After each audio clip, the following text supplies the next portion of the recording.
Hi guys, start tayo na magluto ng gatomo namin. Start tayo ng mantika. Kunti lang pagkisa natin sa bawang sa sibuyas. Not too high the heat. Okay. So I'm gonna drop it some of the garlic. Kasi yung marinate ko, may garlic na yun. Yung marinate natin sa karne. Pork.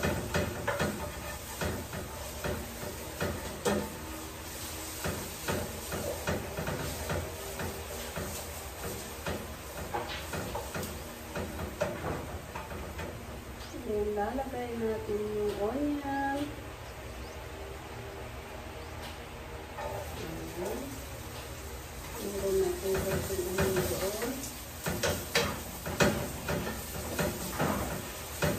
Guys, it's raining over here, guys. Okay, so I have to drop it. You know, the meat, so I can isa na ito. Ito, guys. Is ano na. Marinate ko na ito. Okay, mayroon ako ditong liver na ano at saka yung pork. So ngayon ang gagawin natin ay isa na tayo. So I'm gonna remove this one kasi ano ko ng pangit para mag-separate yung liver at saka ano kasi you know, if sabay mo yung liver, itigas yung liver, hindi na masarap sa ito. Kaya gisahin muna natin yung namarinate natin na pork. Dinarinate ko na yung pork na ito, malinis ang kamay ko guys, sa lemon, garlic, and onion. Tinabi ko lang dito yung liver ko dyan sa side para naman may aroma patalab din yung juice na pinag-marinate ko. So, ngayon, igisa ko na. Stay sana ito overnight muna i-marinate.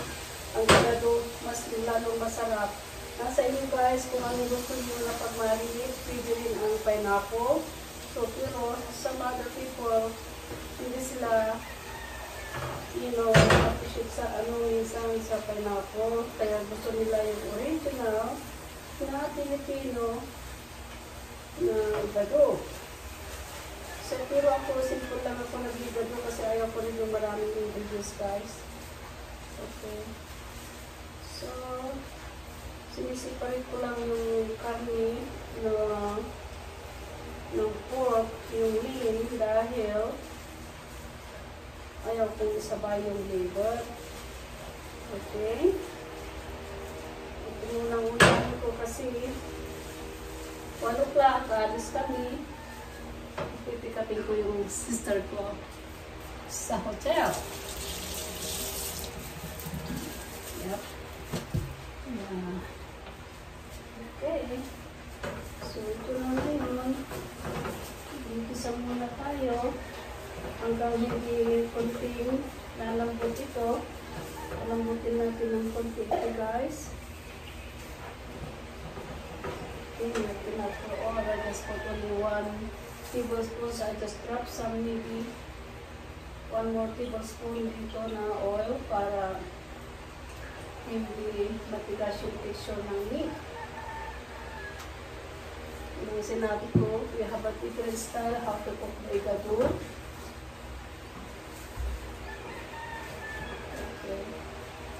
This one is no water at all. The only thing that I had to put for the sauce is just the one that I use for marinated, okay? For the pork, okay? So we'll see. I'll get back with you.